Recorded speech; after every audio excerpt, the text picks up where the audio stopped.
Juan Calvino. Comentario a la Epístola a los Romanos. Capítulo 2. Por lo cual eres inexcusable, oh hombre, cualquiera que juzgas, porque en lo que juzgas a otro te condenas a ti mismo, porque lo mismo haces tú que juzgas. Mas sabemos que el juicio de Dios es según verdad contra los que hacen tales cosas. Verso 1 y 2 del capítulo 2. En el primer versículo dice, por lo cual eres inexcusable, oh hombre, cualquiera que juzgas. Esta reprensión se dirige a los hipócritas, quienes deslumbrando los ojos de los hombres con el disfraz de su santidad externa, descansan en seguridad o más bien en presunción delante de Dios, como si tuvieran con qué satisfacerle plenamente. Después de que San Pablo mostró los pecados más groseros y evidentes con el propósito de no dejar a uno solo como justo delante de Dios, se dirige ahora a estos pequeños santurrones, que podían no estar dentro de la primera lista de los vicios que hemos mencionado. De lo antes supuesto, la consecuencia y deducción es tan fácil y correcta que no debe sorprendernos como el apóstol la obtuvo. Cuando dice que son inexcusables, quiere decir que, conociendo muy bien el juicio de Dios, quebrantan la ley, como si dijese, aun cuando tú no consientas en los pecados de los demás, y aunque parezca, por el contrario, que tú seas su enemigo formal haciéndoles la guerra, sin embargo, si te examinas honradamente, verás que no estás exento por completo de culpa, y no puedes alegar defensa alguna, dejando de estar incluido en la condenación como los demás. Luego, el apóstol continúa y dice, porque en lo que juzgas a otro, te condenas a ti mismo. Las palabras forman aquí un juego irónico lleno de gracia, a saber, krianin y katakrianin. Pues significa la primera juzgar y la segunda condenar. Es preciso notar por otra parte la exageración, o por así decirlo, el énfasis que el apóstol emplea contra ellos. Esta manera de hablar encierra este sentido, como si dijese, tú eres doblemente digno de ser condenado, porque estás lleno de los mismos pecados que reprendes y echas en cara a los demás. Porque es algo muy corriente que quienes obligan a los demás a dar cuenta de su vida estén obligados a demostrar que por su parte ellos caminan en inocencia, rectitud, integridad y toda clase de virtud, y que por tanto son indignos de ser ni siquiera un poco excluidos si cometen los mismos pecados que intentan corregir a los demás. Luego, dice el apóstol, porque lo mismo haces tú que juzgas. Esto es lo que encontraríamos al traducir este pasaje palabra por palabra. Sería, aquello que tú condenas es lo que tú haces. Cuando dice que lo hacen, es porque en realidad sus corazones no son rectos, y ciertamente el pecado está en ellos, en tal forma que se condenan a sí mismos, porque denunciando a un ladrón, adúltero o maldiciente, no lanzan su condenación contra las personas, sino contra los pecados que ellos mismos llevan en sí profundamente arraigados. En el verso 2 dice, mas sabemos que el juicio de Dios es según verdad contra los que hacen tales cosas. La intención de San Pablo es la de desvanecer todas estas jactancias de los hipócritas para que no piensen jamás que porque el mundo les alaba o ellos mismos se absuelven, no habrán de pasar por otro examen en el cielo. Así, acusándoles de impureza interior, que por no ser vista no puede ser redarguida ni demostrada por testimonio humano, les remite al juicio de Dios, para quien hasta las mismas tinieblas no son oscuras ni secretas, y al sentimiento de que es preciso necesariamente que los pecadores sean juzgados, lo quieran o no. Esta verdad sobre el juicio a que se refiere el apóstol consta de dos partes. La primera, que sin acepción de personas, Dios castigará el pecado en cualquier pecador.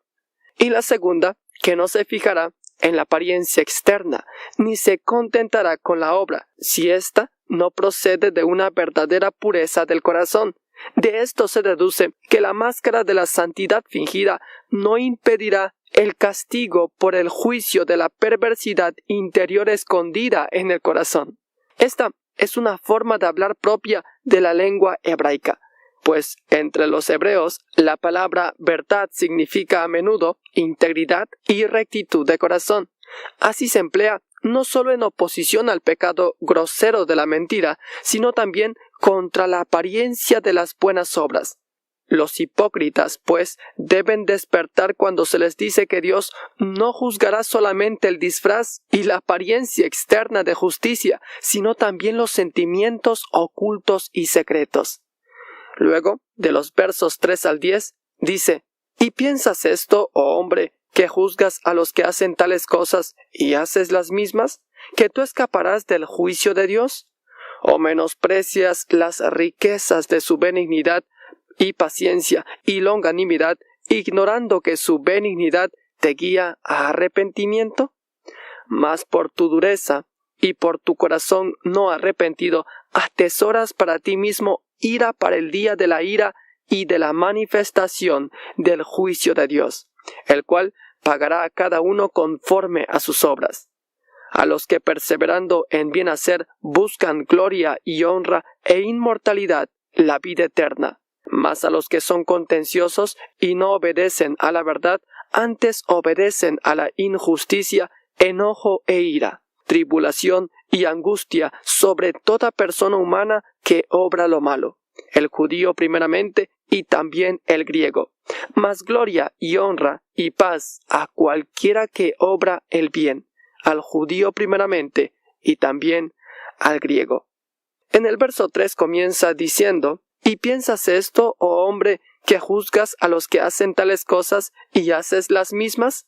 De acuerdo con los retóricos, quienes en sus sentencias decían que no se debe jamás disputar violentamente contra el adversario, oprimiéndole con duras reprensiones antes de comprobar perfectamente el delito, pudiera parecer que San Pablo procede mal y grita demasiado pronto y fuerte antes de haber llegado a la prueba de la acusación que intentaba. Mas no es así, porque él ya les había convencido y demostrado su culpabilidad con pruebas muy evidentes, no acusándoles delante de los hombres, sino arguyendo y apelando al juicio de sus propias conciencias, de modo que su pretensión creía que estaba probada suficientemente, es decir, que si ellos quisieran examinarse a sí mismos y admitir el juicio de Dios, no podrían negar su iniquidad.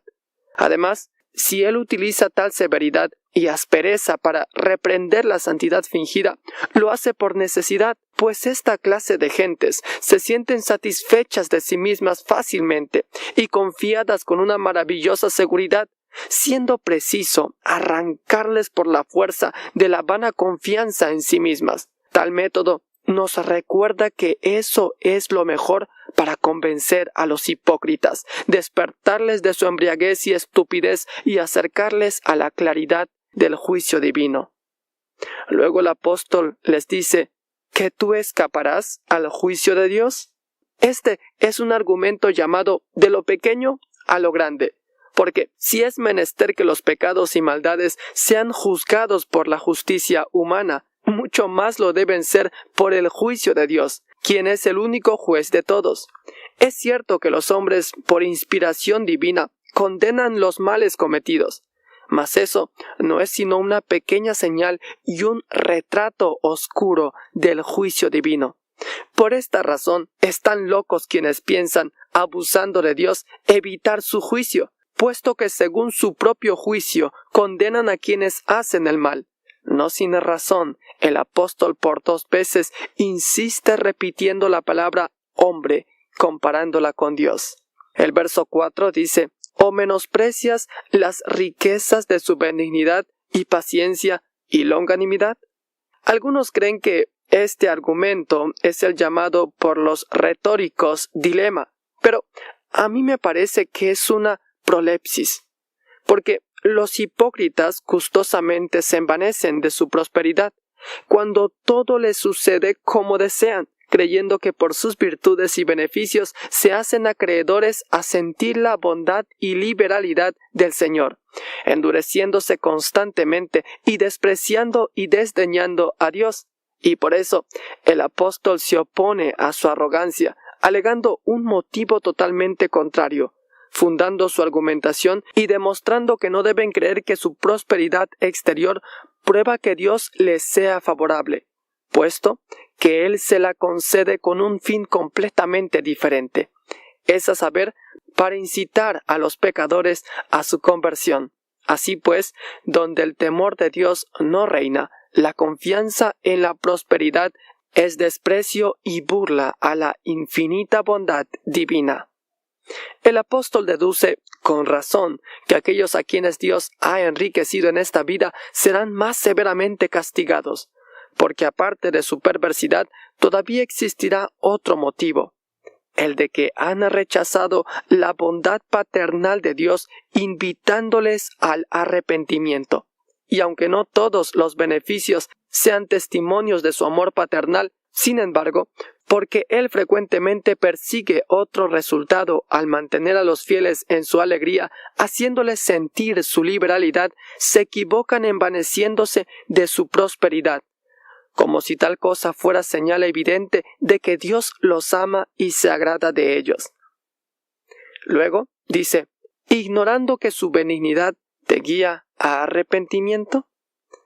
El Señor, por medio de su bondad hacia nosotros, nos demuestra que necesitamos convertirnos y regresar a Él si deseamos gozar del bien y la felicidad, y al mismo tiempo nos confirma en la seguridad de esperar y recibir de Él misericordia.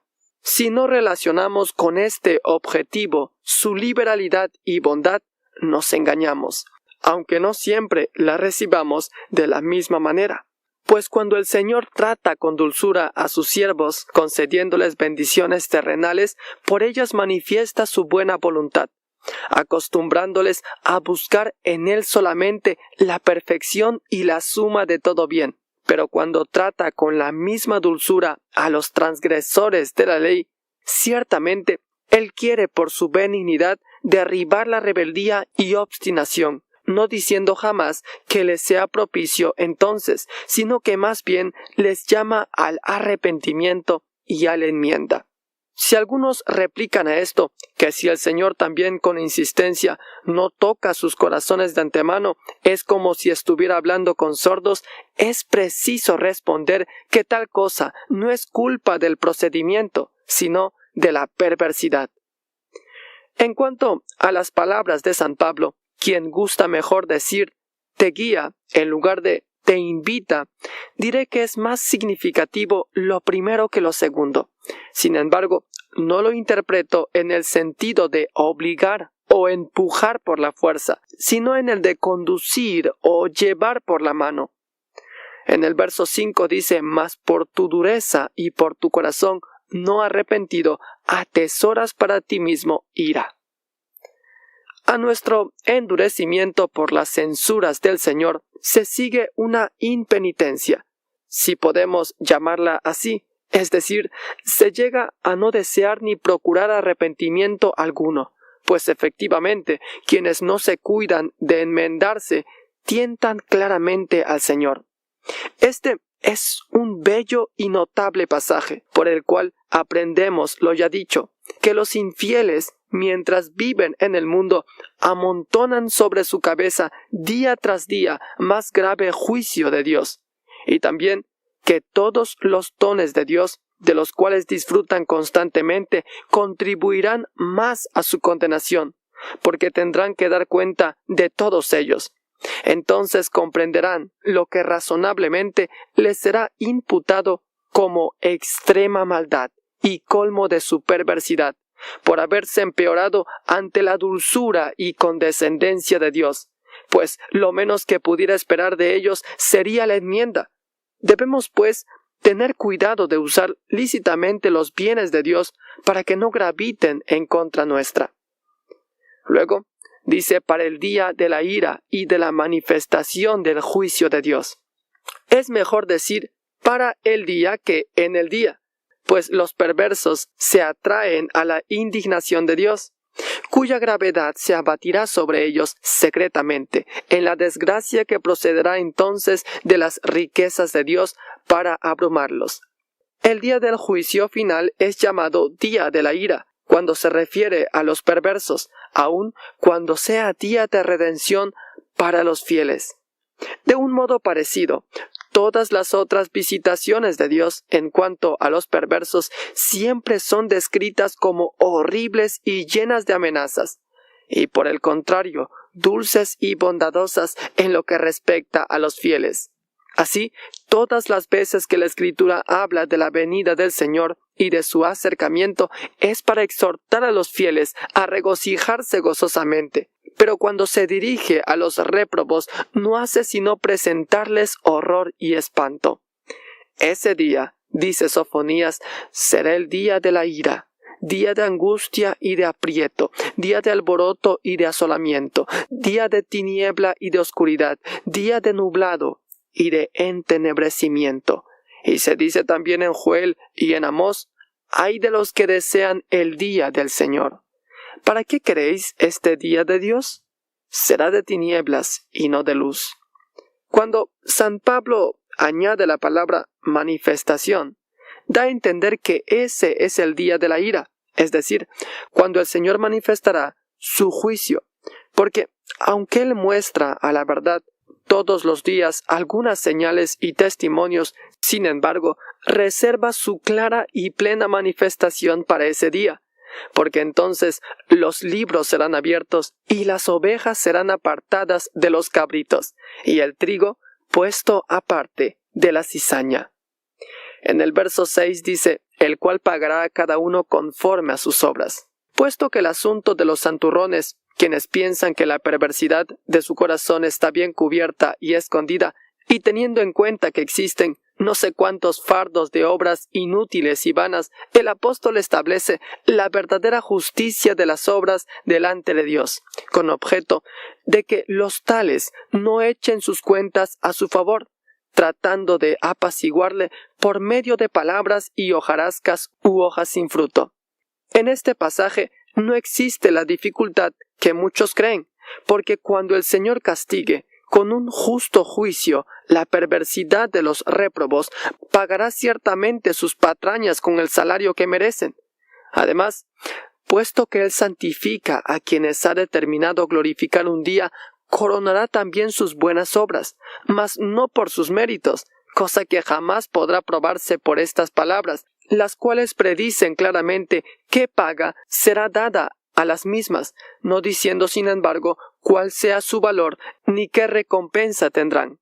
Es mala consecuencia hablar de paga porque puede creerse que ésta se relaciona con algún mérito.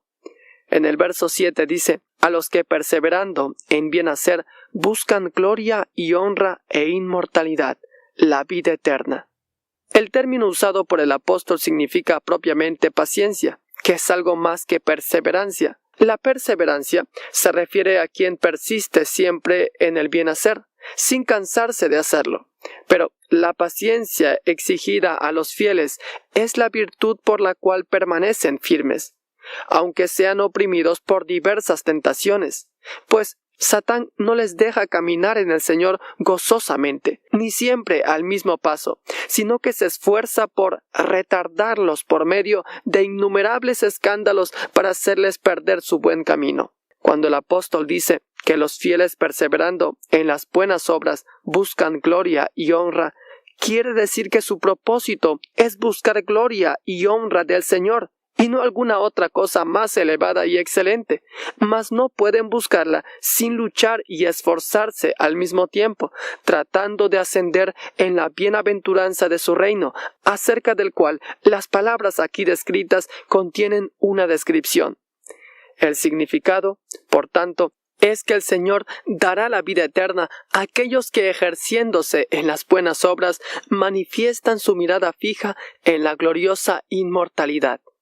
En el verso 8 dice, mas los que son contenciosos y no obedecen a la verdad, antes obedecen a la injusticia, enojo e ira.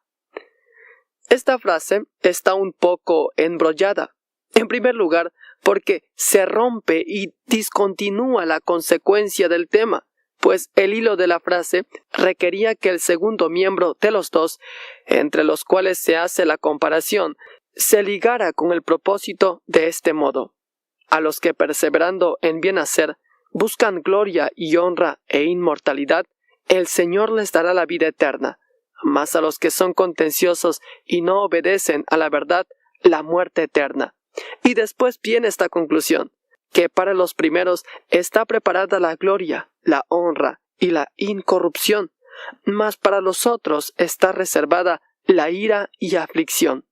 En segundo lugar, porque estas palabras enojo, ira, tribulación y angustia se relacionan con dos miembros de frases diferentes, no impidiendo, sin embargo, el significado, y esto debe bastarnos en los escritos apostólicos, porque si tratásemos de buscar algo elocuente, necesitaríamos buscarlo en otra parte, pues aquí, bajo un estilo sencillo, es menester solamente encontrar la sabiduría espiritual. La palabra contención equivale a rebeldía y obstinación o terquedad, y por ella San Pablo rechaza a los hipócritas, quienes se burlan de Dios, envaneciéndose con su prosperidad y adormeciendo su conciencia. La palabra verdad significa simplemente el camino de la voluntad divina, que es únicamente la luz de la verdad.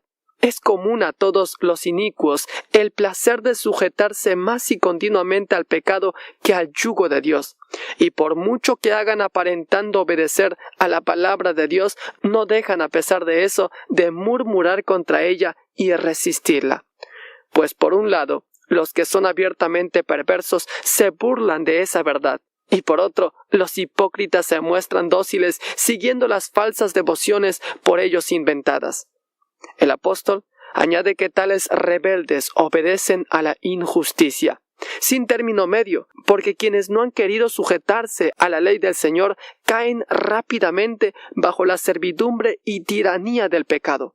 Y está bien este justo pago a su rabiosa licencia, y que aquellos que rehúsan la obediencia a Dios sean esclavizados por el pecado. Luego dice enojo e ira. El primer vocablo en lengua griega, thumos, significa ira que se inflama repentinamente. De estas 5 palabras, las 2 últimas son efecto de las primeras, pues aquellos que estiman a Dios como un adversario colérico no pueden evitar el ser inmediatamente golpeados y enfrenados.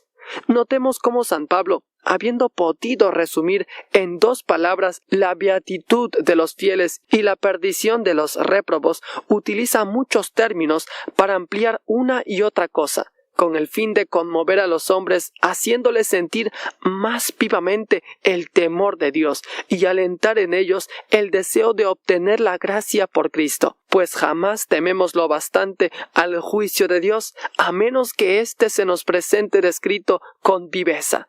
Por otra parte, tampoco somos impulsados rectamente hacia un verdadero deseo de vida futura si no recibimos, por así decirlo, muchos golpes que caldeen nuestros corazones. En el verso 9 dice, tribulación y angustia sobre toda persona humana que obra lo malo, al judío primeramente y también al griego. Mas gloria y honra y paz a cualquiera que obra el bien, al judío primeramente y también al griego. Creo que por estas palabras el apóstol opone simplemente al pagano con el judío, pues aquellos a quienes él llama griegos les llamará paganos poco después.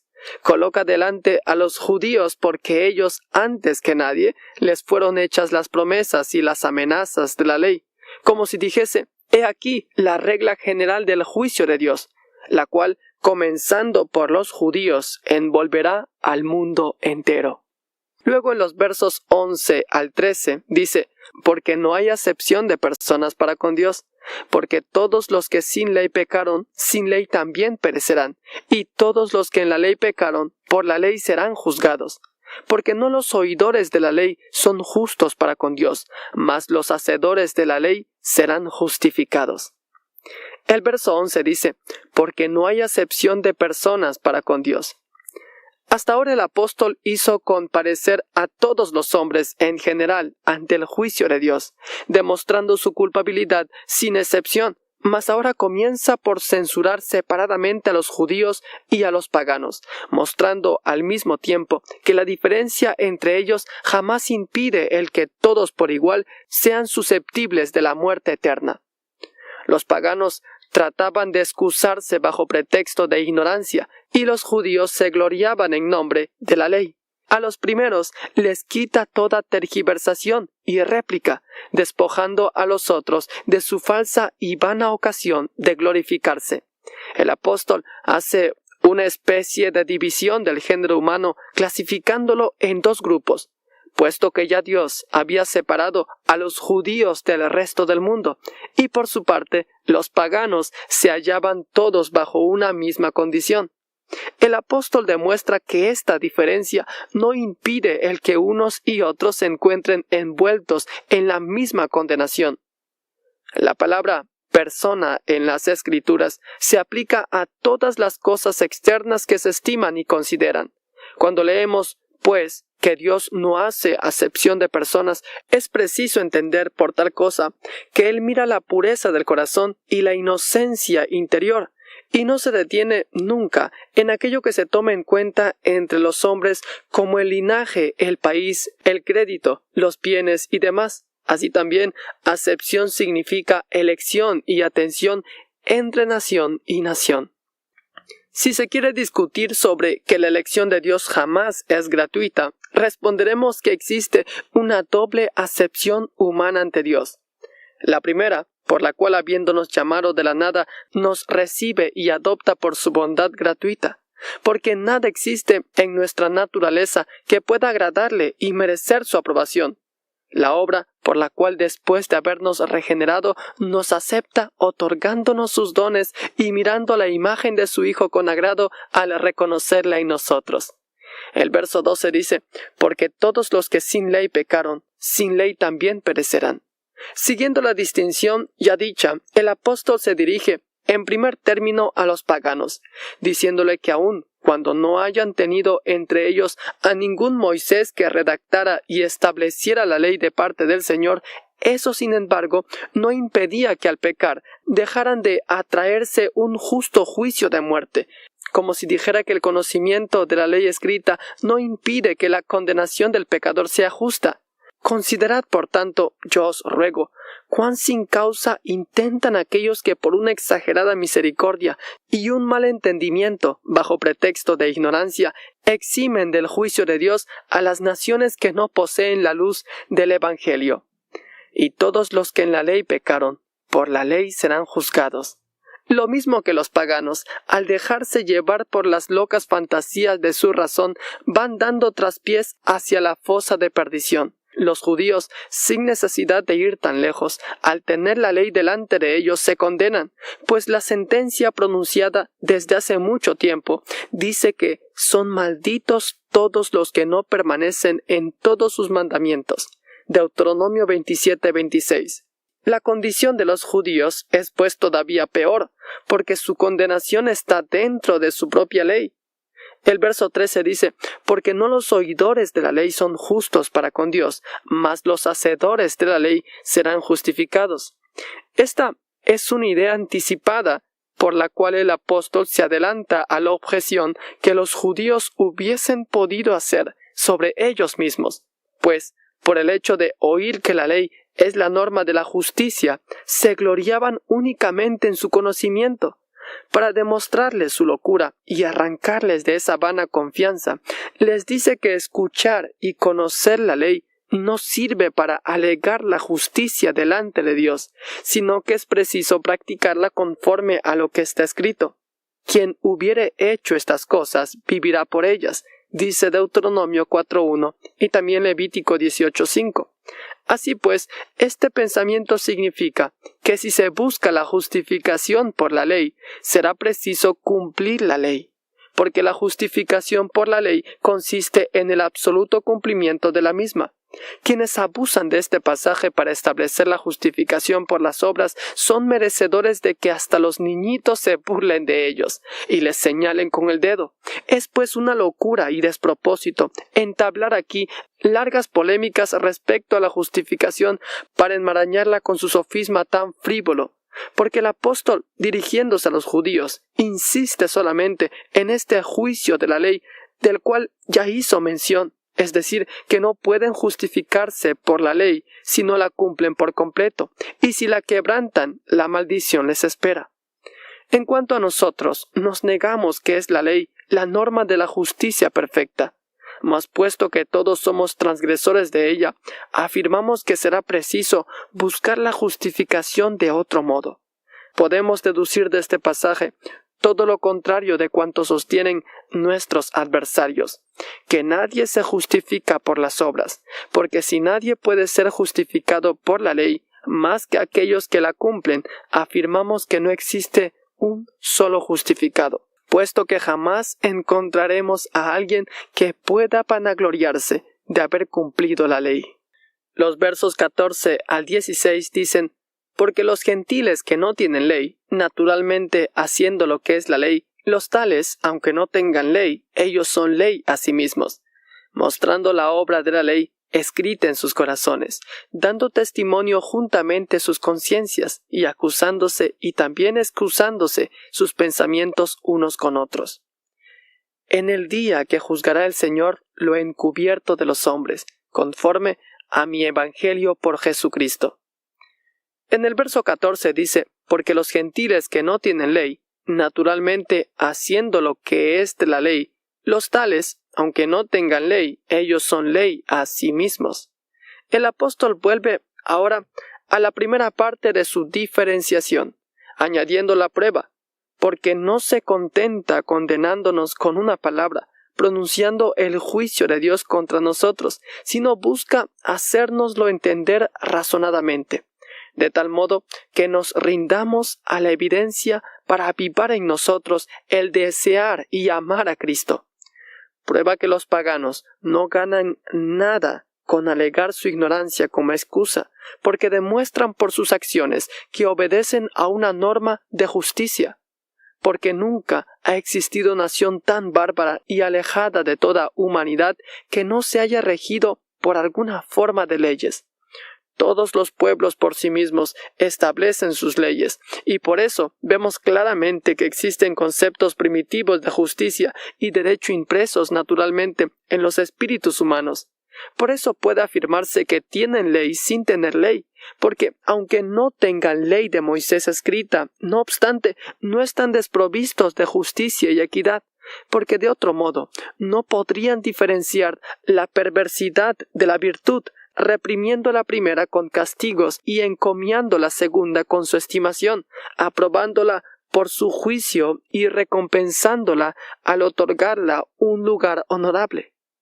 Opone el apóstol la naturaleza de la ley escrita, diciendo que los paganos, cualquiera que fuere la naturaleza de la justicia que los guíe, tienen una ley, que ocupe el lugar de la ley que los judíos tienen para su instrucción, de modo que por ella los paganos son ley a sí mismos.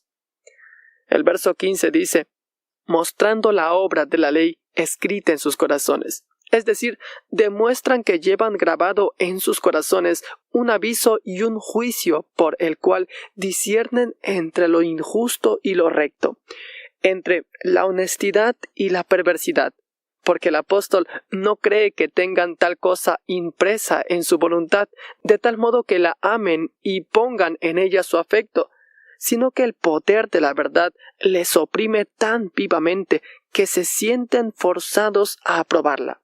¿Por qué? Si no ordenan leyes religiosas considerando que Dios debe ser servido y honrado. ¿Por qué sienten vergüenza de hurtar y robar, sino porque entienden que ambas cosas están mal? Está, pues, fuera de lugar al tomar este pasaje para encomiar la potencia de nuestra voluntad, pretendiendo que San Pablo afirma que la observancia de la ley está en nuestras manos, pues él solamente habla del conocimiento de la ley y de la impotencia para cumplirla. Por otra parte, la palabra corazón no significa aquí el lugar donde se encuentran y actúan los afectos, sino únicamente el entendimiento, como en otros pasajes. Dios nos dio corazón para entender. Deuteronomio 29:4. Y, oh insensatos y tardos de corazón para creer. Lucas 24:25.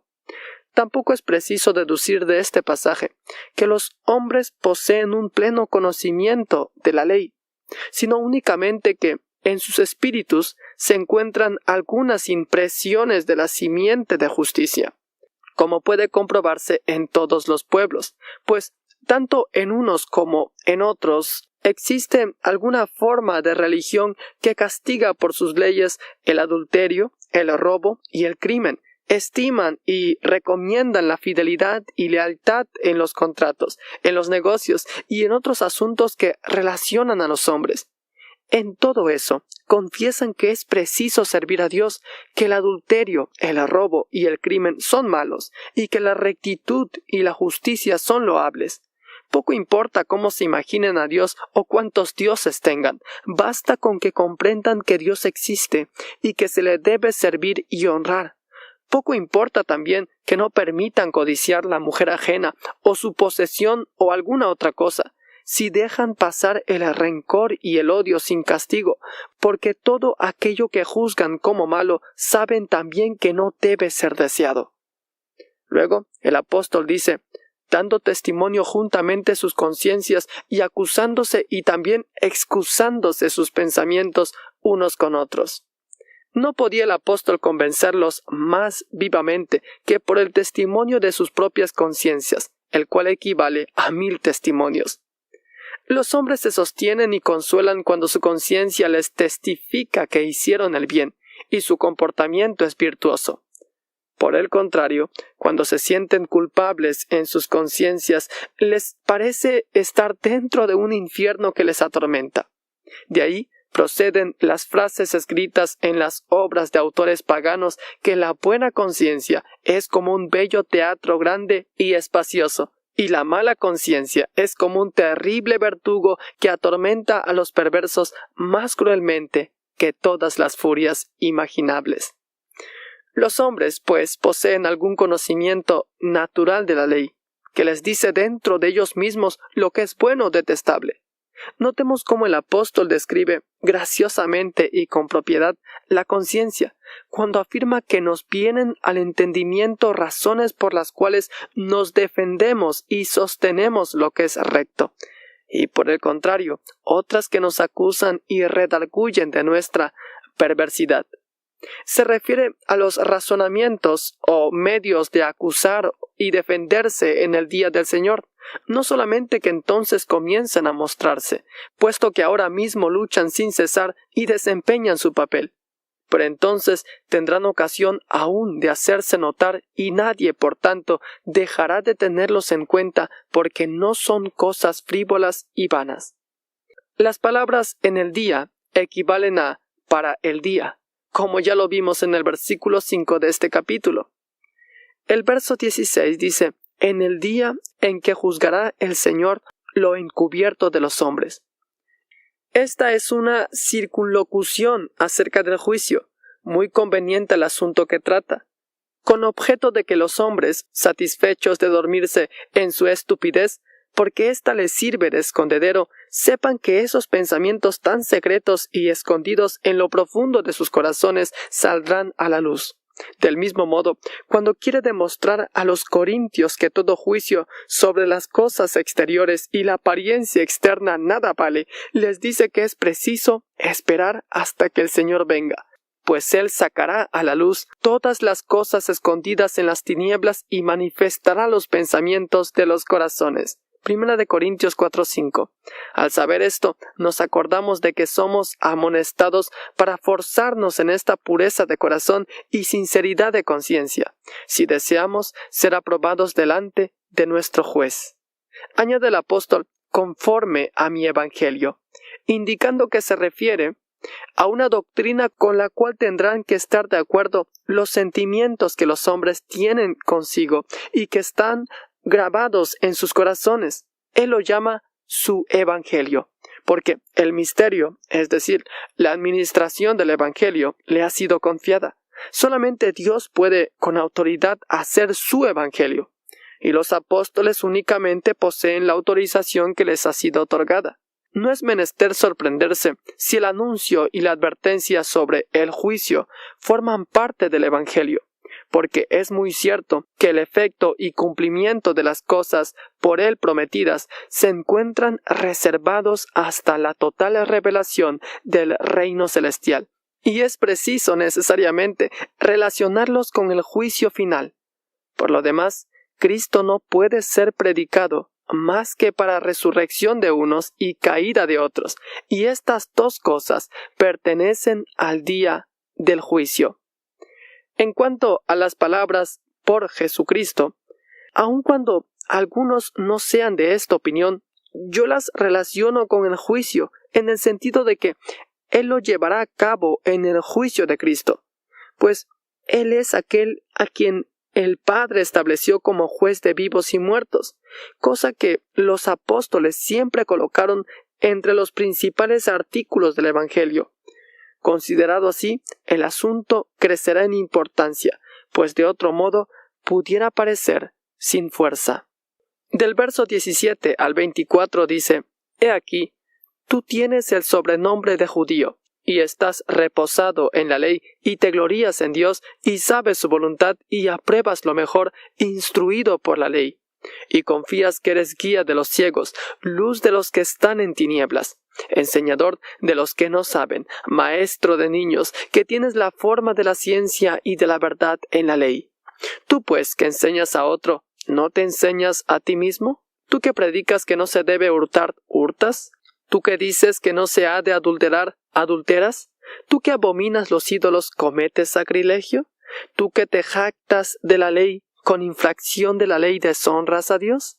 Porque el nombre de Dios es blasfemado por causa de vosotros, entre los gentiles, como está escrito. El verso 17 dice: He aquí, tú tienes el sobrenombre de judío. Algunas versiones antiguas dicen: pero si tú tienes el sobrenombre de judío. Sin duda es mejor esta traducción si fuese recibida por todos, mas porque la mayoría de las versiones la contradicen y su opinión no deja de ser buena, retengo la versión antigua.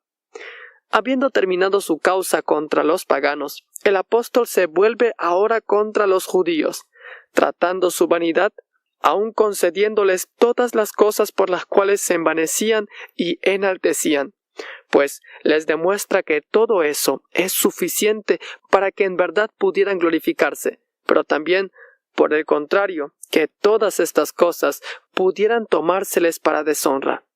Bajo el nombre de judío, el apóstol comprende todos los privilegios de su nación contenidos en la ley y en los profetas, y con los cuales se cubrían falsamente. Bajo ese nombre, pues, considera a todos los israelitas llamados por entonces judíos.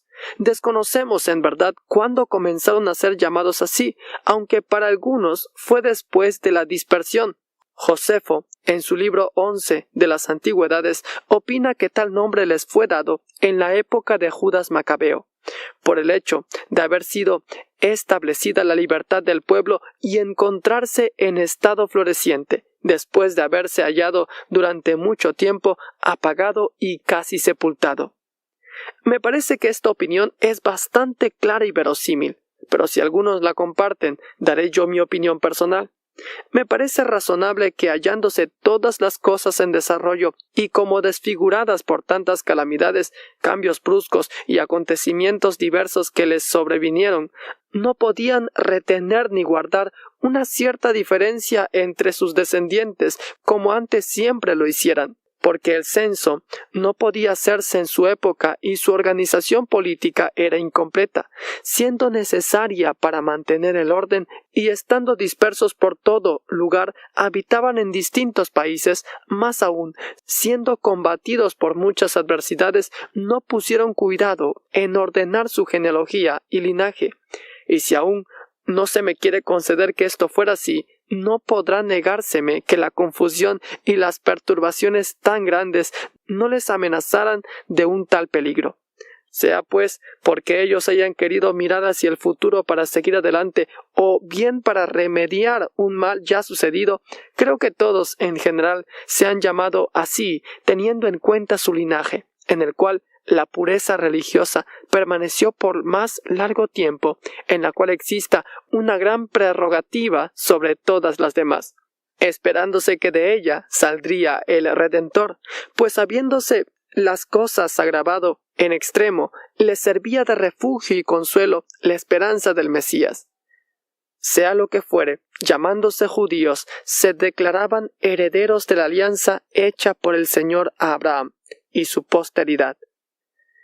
Y estás reposado en la ley y te glorías en Dios, dice Pablo.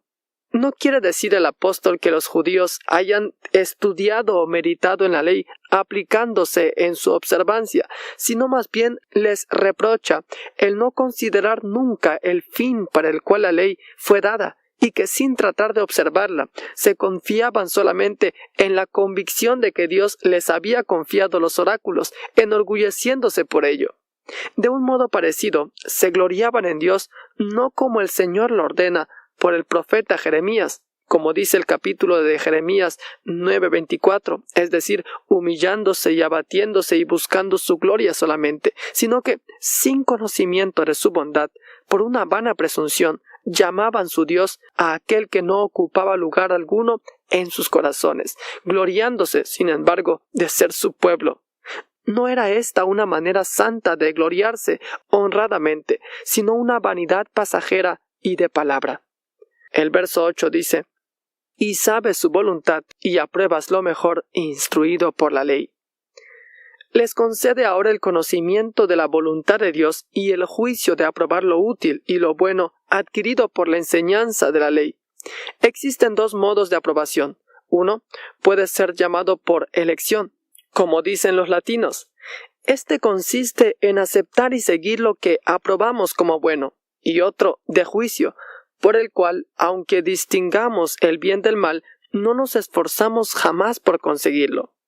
Los judíos eran, pues, sabios e instruidos en la ley, de modo que podían muy bien censurar las costumbres, mas en cuanto a examinar y ajustar su vida según ella, no se cuidaba poco ni mucho.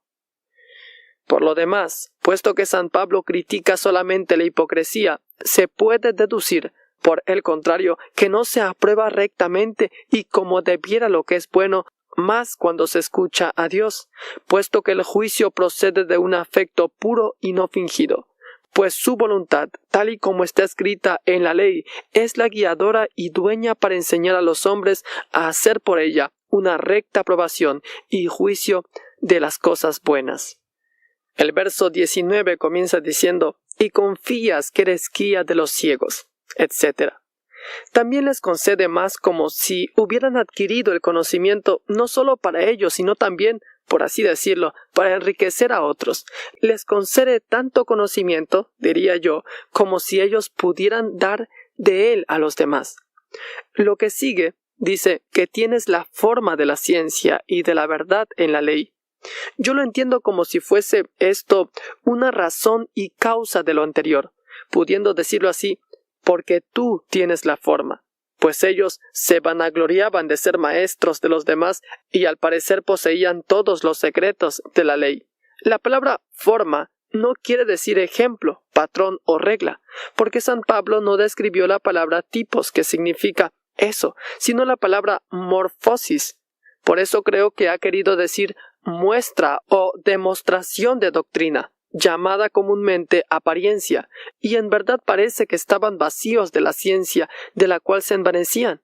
Además, San Pablo, burlándose irónicamente del abuso perverso de la ley, demuestra que para poseer un recto conocimiento capaz de instruirnos plenamente en la verdad, es necesario acudir a ella. El verso 21 dice: «Tú pues que enseñas a otro, ¿no te enseñas a ti mismo?».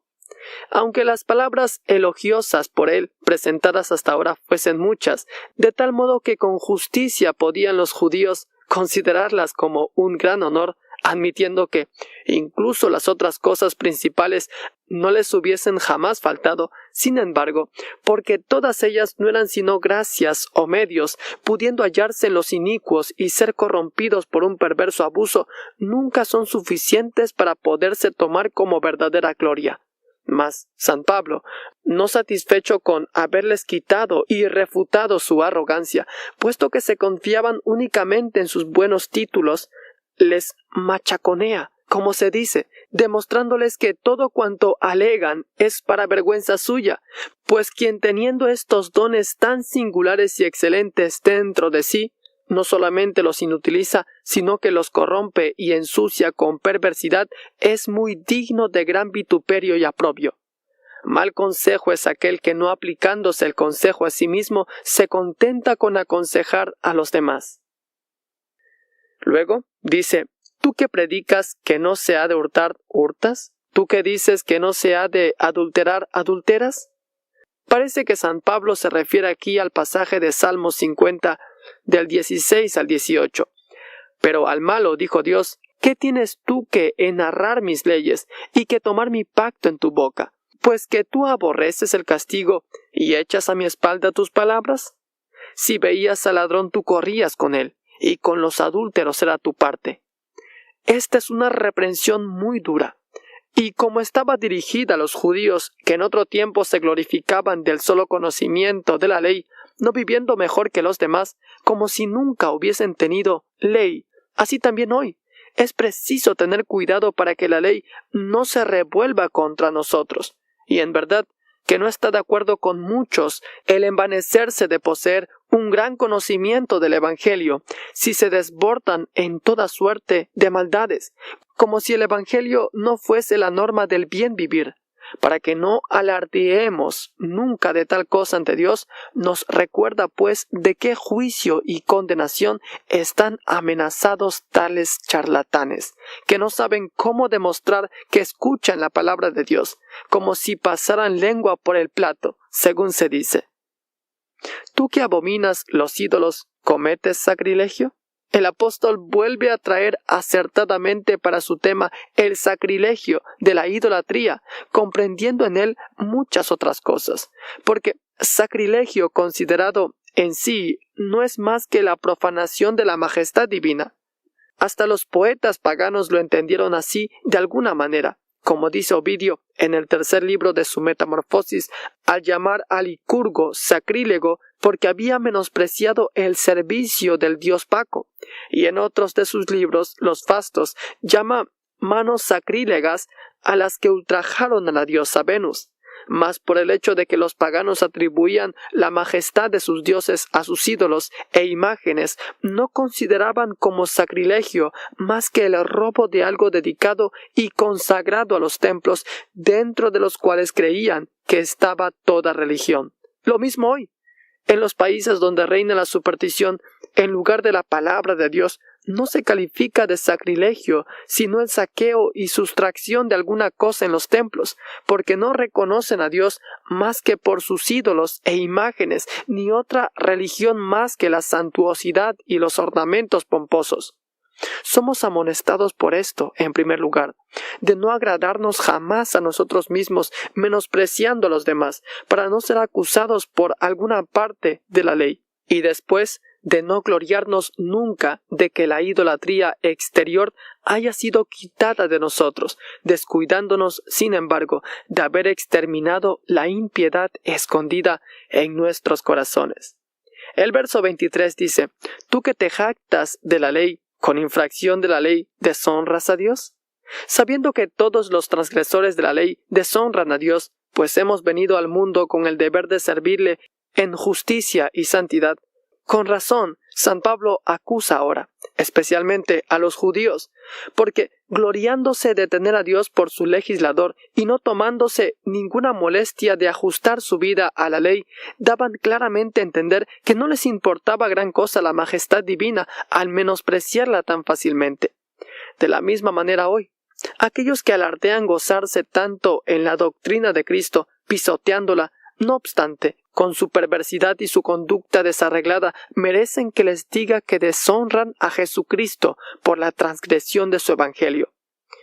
El verso 24 dice: porque el nombre de Dios es blasfemado por causa de vosotros entre los gentiles, como está escrito. Creo que este testimonio está tomado del capítulo 36:20 de Ezequiel, más bien que del 52:5 de Isaías, porque en Isaías no hay reproche alguno contra el pueblo, y en cambio sí lo hay abundantemente en el capítulo de Ezequiel. Algunos piensan que sea este un argumento de lo menor o lo mayor.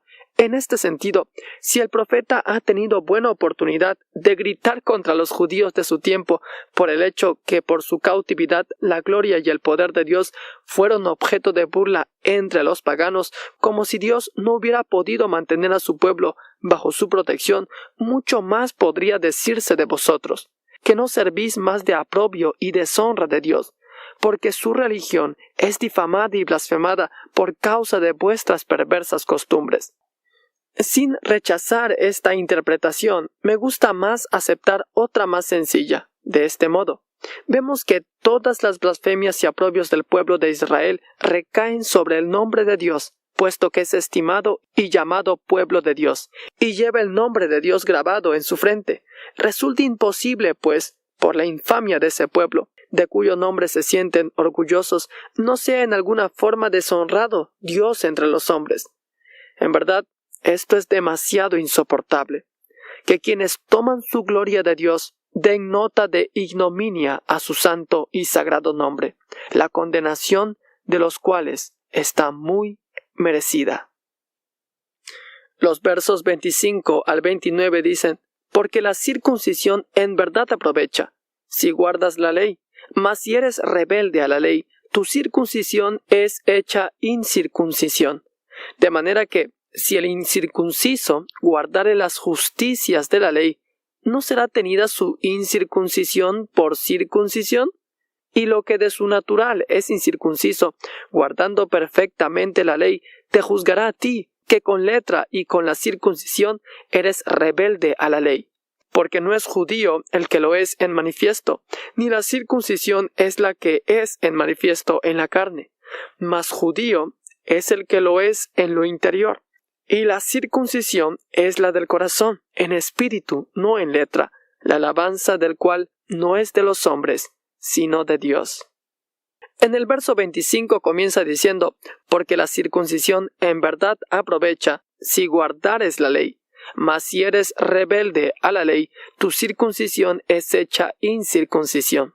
Anticipándose a las réplicas que los judíos podían hacer para defender su posición, el apóstol le sale al paso.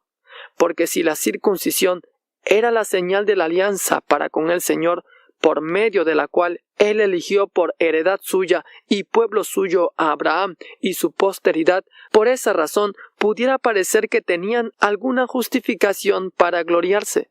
Mas porque dejando la verdad del símbolo, se cuidaban más de su administración externa, el apóstol les dice que no era preciso atribuirse gloria alguna por causa de una simple señal. La esencia de la circuncisión se apoyaba en la promesa espiritual basada en la fe. Los judíos no se preocupaban por la una ni por la otra, es decir, ni se cuidaban de la promesa ni de la fe. Su confianza era pues vana. Es por eso por lo que el apóstol, queriendo aplicar su enseñanza contra estos pesados y groseros errores, no hace aquí mención alguna del uso principal de la circuncisión, como tampoco habla de ello en su epístola a los Gálatas.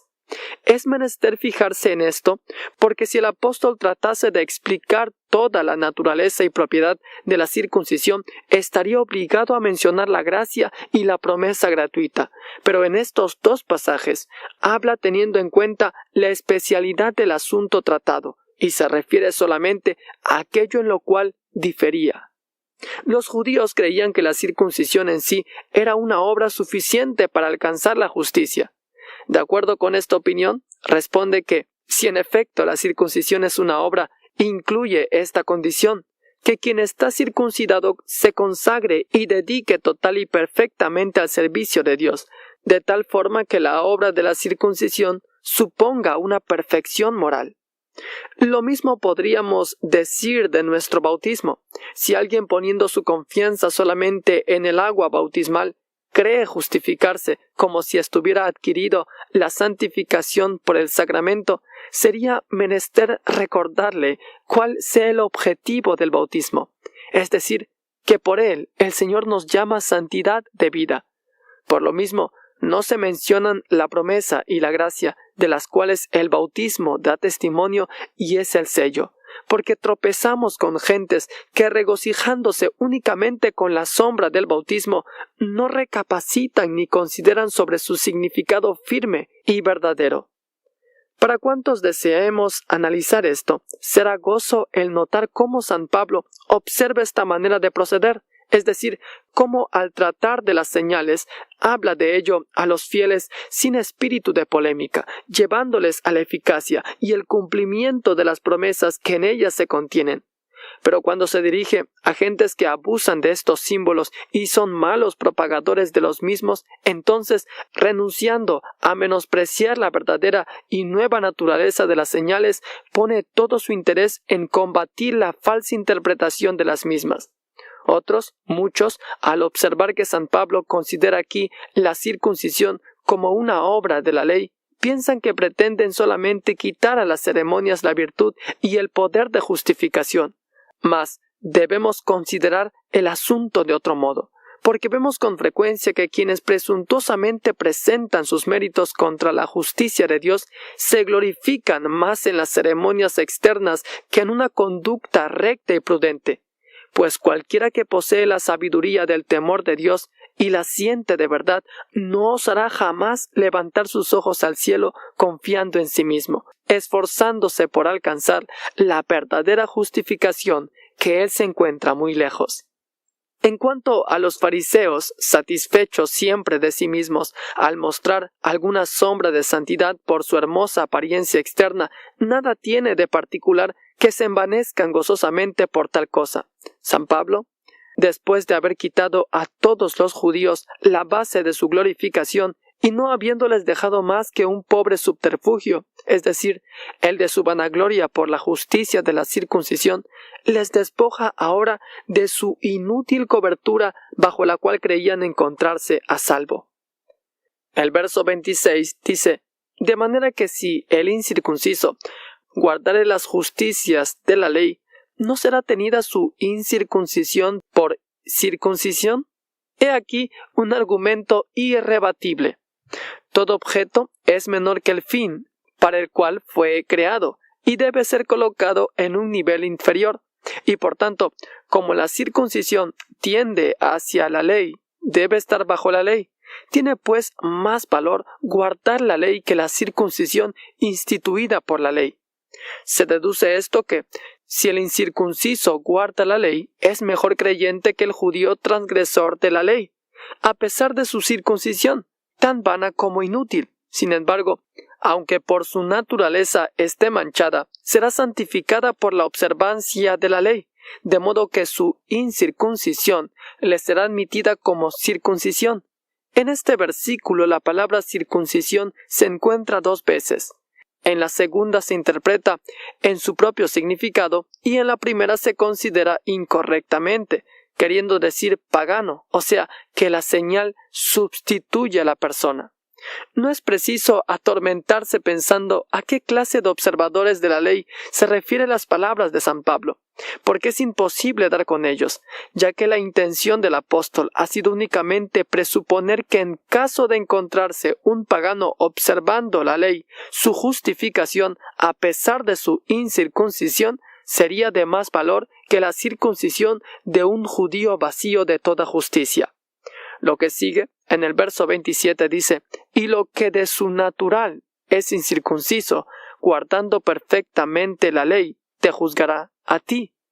Yo lo relaciono no con las personas, sino con un ejemplo.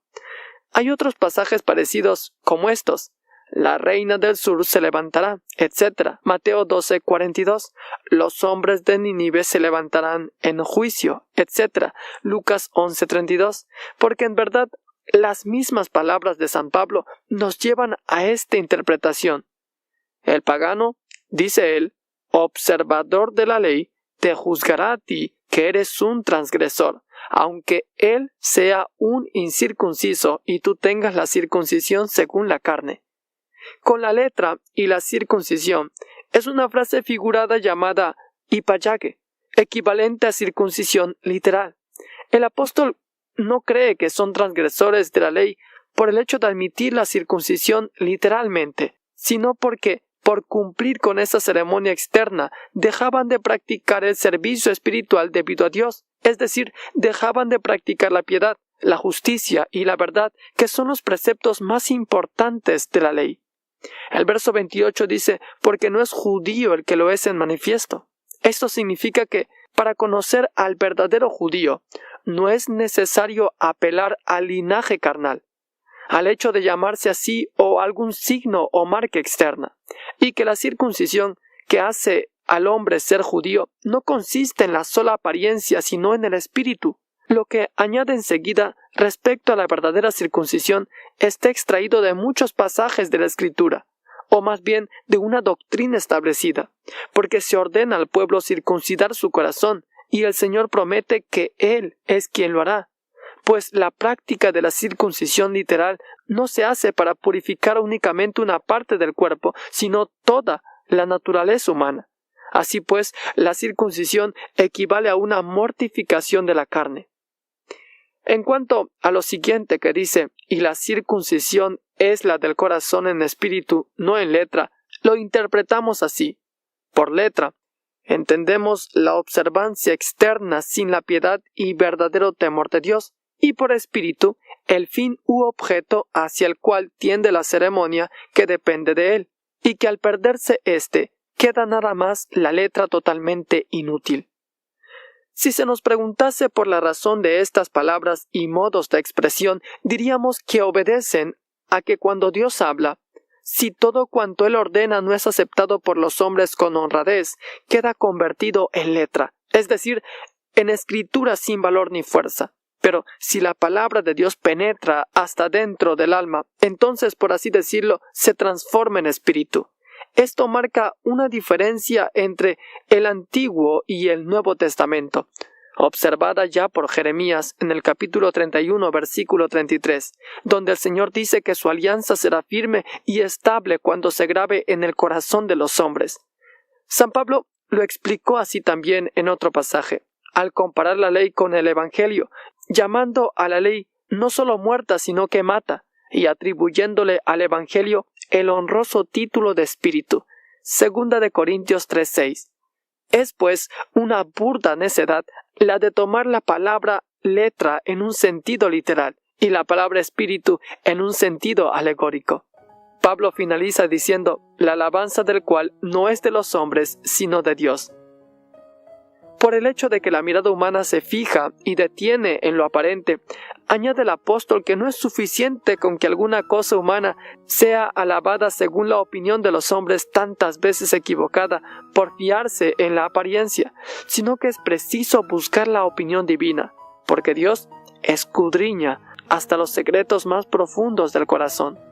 Por estas palabras, el apóstol coloca ante el tribunal de Dios a los hipócritas, que hacen creer lo que no existe y se enorgullecen con sus vanas fantasías.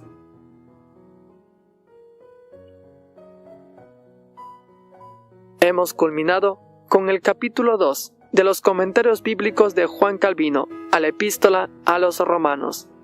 En la siguiente transmisión estaremos viendo el capítulo 3 de Romanos.